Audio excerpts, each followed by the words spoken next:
in country where he would write and direct Mamá También. I had the distinct pleasure of producing his first American film, A Little Princess. A movie that I consider genuinely to be as close to a perfect movie as I'll ever come. He is the auteur behind Children of Men and Harry Potter and the Prisoner of Azkaban.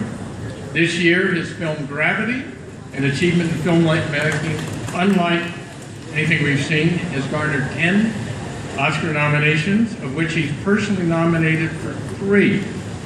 Best Picture, Best Director, and Editing. Please welcome my good friend, Alfonso Cuaron.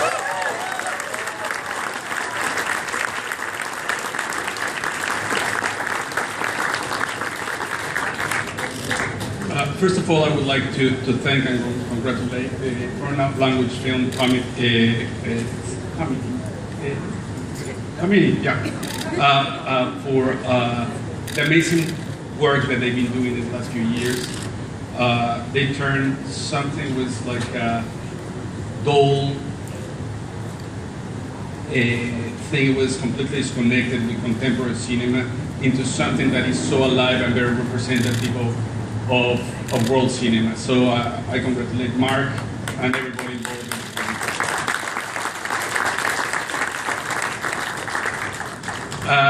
I was asked to introduce Paolo Sorrentino's The Great Beauty. And I was very happy because, I mean, first of all, speaking of the films, this year, 5 films are absolutely fantastic. Some filmmakers that I have admired for a long time, and now I have new people to admire. But Paolo, I've been admiring ever since his first film, so I was very happy to say some words here. So I'm going to read because otherwise I'm going to be non-eloquent. To stroll through the realm of Paolo Sorrentino's wonderful and poetic film, The Great Beauty, is nearly an overwhelming experience. Our on-screen guide through this journey is Jet Gambardella, a once promising author who has let his artistic ambitions to be consumed by the lifestyle of the bon vivant. But our real guide, it cannot be mistaken, is Paolo Sorrentino, whose film paints such a vivid and dazzling portrait of Rome, sparing no criticism or indictment on its excess, pretentiousness, and appetites. And there's, of course, Jet, embodied by the great Tony Servillo, who has made a life and a career out of enabling and embodying excess, and yet pauses at the height of his respected wealth to reflect on the nature of his existence and the paradoxes that define Rome, ancient and yet modern, venerable and yet vulgar, classical and yet ridiculous. Sorrentino uses every faculty and discipline to create a wonderful collage of sight, sound, and sensuality so intoxicating that one can't blame our hero for abandoning his art in favor of becoming the king of the high life.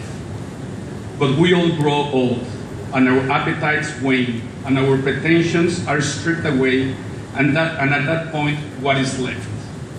How can we reclaim the thrills of our youth, when, as Jeff says, at my age, beauty isn't enough?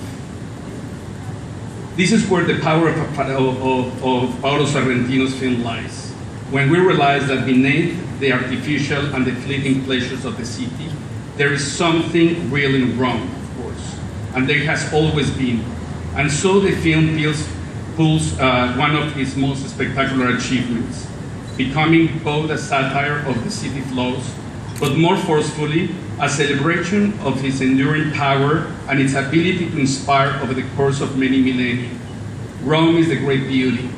After all, and though many of this film take it for granted, is always to be rediscovered.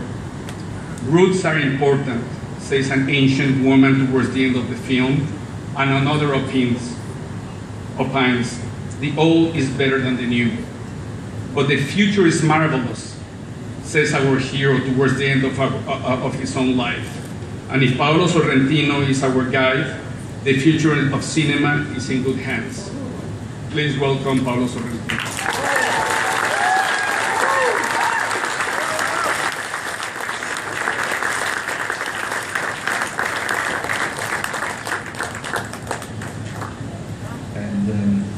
Thank you very much. Also, he did a movie that somebody tried to explain me how to do that movie, but I didn't understand. And I am a director, so I am very embarrassed to be introduced by you. And somebody told me that I have to speak for 2 minutes, but my English doesn't allow me to have 2 minutes. Anyway, when we started with my co-writer Umberto to think to this movie, we were enough crazy to say, let's do a movie about everything.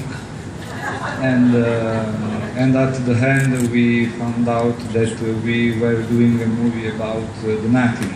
So I am really surprised but also very happy that you are so interested about the nothing.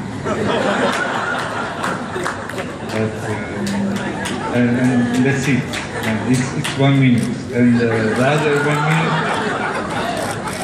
other 1 minute I will spend to say thank you to the Academy and thank you to many members of the crew that are here with me, the producers, musician Lele, and the writer Umberto, the production designer Stefania, and I am very happy that you are here with me to support me for this wonderful thing. Thank you. Thank you very much.